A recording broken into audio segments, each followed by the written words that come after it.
ॐ श्रीगुरुवे नमः। अखण्डमण्डलाकारं व्याप्तमेन चराचरं तत्पदं दर्शितं येन तस्मै श्रीगुरुवे नमः। ॐ शान्तिः शान्तिः शान्तिः। प्रणाम भगवान। मांडुक्य कारिका प्रवचन व्यातथ्य प्रकरण से स्वामी श्री अखंडानंद सरस्वती जी महाराज का दिव्य ग्रंथ, जिसमें भगवान पेज नंबर 52 चल रहा है।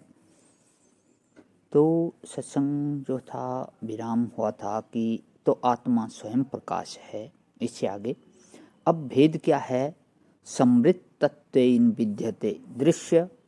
दृश्य में कोई फर्क नहीं है। फर्क इतना ही है कि स्वप्न दृश्य शरीर के भीतर दिखाई पड़ता है और जागृत दृश्य शरीर के बाहर दिखाई पड़ता है।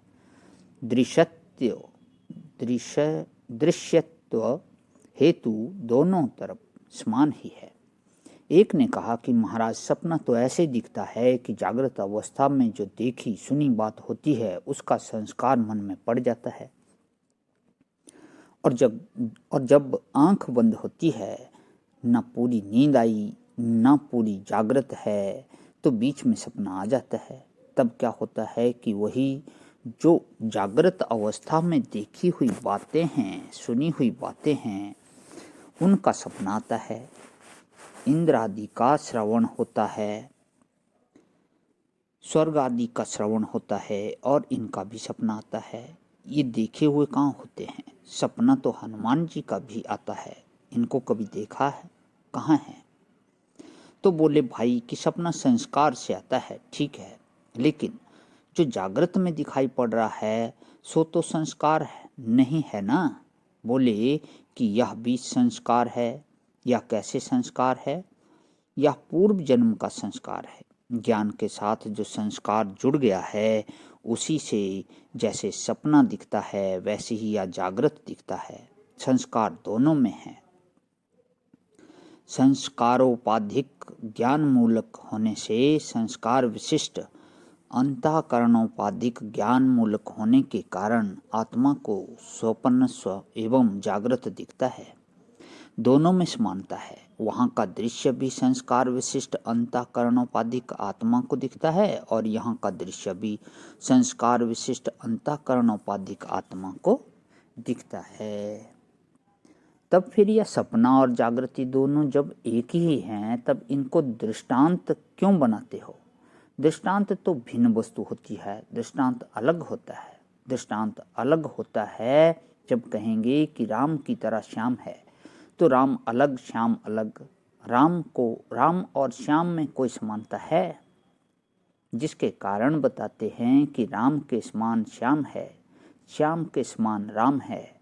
बोलते हैं ना कि चंद्रमा के समान मुख है, तो किसी ने पूछा कि चंद्रमा तो आसमान में रहता है और मुख तो धरती में रहता है, भला दोनों में क्या समानता है? चंद्रमा में तो धड़ नहीं है और मुख में तो धड़ है। चंद्रमा में तो आंख कान नाक आदि मुंह के छेद अलग अलग नहीं हैं। बोले कि भाई, समानता यह है कि वह भी देखने में बड़ा सुंदर लगता है और तुम्हारा मुख भी देखने में बड़ा सुंदर लगता है। मैंने एक कविता पढ़ी, उसमें लिखा था कि एक सज्जन ने अपनी पत्नी की बड़ी तारीफ की कि तेरा मुख चंद्रमा के समान है। वह तो राधा कृष्ण की लीला में भी आता ही है। तो इतने में वे सज्जन बाहर घूमने गए, देखा कि अखबार में छपा है कि चंद्रमा में तो बड़ी रेत है, बड़ा ऊबड़ खाबड़ है, माने चंद्रमा कोई बहुत सुंदर नहीं है। अब विज्ञान से लोगों ने देख लिया, अब वे बेचारे घर में आने से डरें, वापस ना आवें। उनके मित्र ने पूछा कि क्या बात है? बोले कि हम अपनी घरवाली के मुख को चांद सरीखा बताकर आए थे। अब यह अखबार तो उसने भी पढ़ा होगा, सो लेकर डंडा खड़ी होगी कि हमारे मुख को चांद सरीखा क्यों कह दिया। तो तुलना तो चंद्रमा के सौंदर्य के साथ करते हैं, तो स्वप्न और जागृत में क्या ऐसा साम्य है कि उसकी तुलना करें? बोले कि देखो, सपने और जागृत में भेद तो यह है कि सपना भीतर है और जागृत बाहर है। समझाने के लिए। देखो, देह दृष्टि से देह के भीतर स्वप्न है और देह के बाहर या जागृत दृश्य है। और समानता क्या है? बोले कि दृश्य वहाँ भी है और दृश्य यहाँ भी है। या समानता है तो दृश्यत्वेन हेतुना साक्षी भाष्य होने के कारण साक्षी से पृथक जैसे या विषय रूप से दृश्य नहीं है, वैसे ही साक्षी के भाष्य कारण होने के कारण यह जागृत के जो दृश्य हैं ये भी नहीं हैं। तो अंतः स्थान भेदा नाम, देखो जागृत में जो कुछ दिखता है उसमें वैतथ्य है या प्रतिज्ञा है। जागृत दृश्यानाम भावानाम वैतथ्यम इति प्रतिज्ञा दृश्यत्वादिति हेतु स्वप्न दृश्य भावत इति दृष्टान्तः। जैसे सपने में देख जाने वाले पदार्थ दृश्य होने के कारण मिथ्य हैं और उनका दृष्टा जो साक्षी है वह सत्य है, इसी प्रकार जागृत में जितने पदार्थ देखे जाते हैं वे देखे जाने के कारण मिथ्य हैं और उनका देखने वाला जो दृष्टा है साक्षी है वह बिल्कुल सत्य है।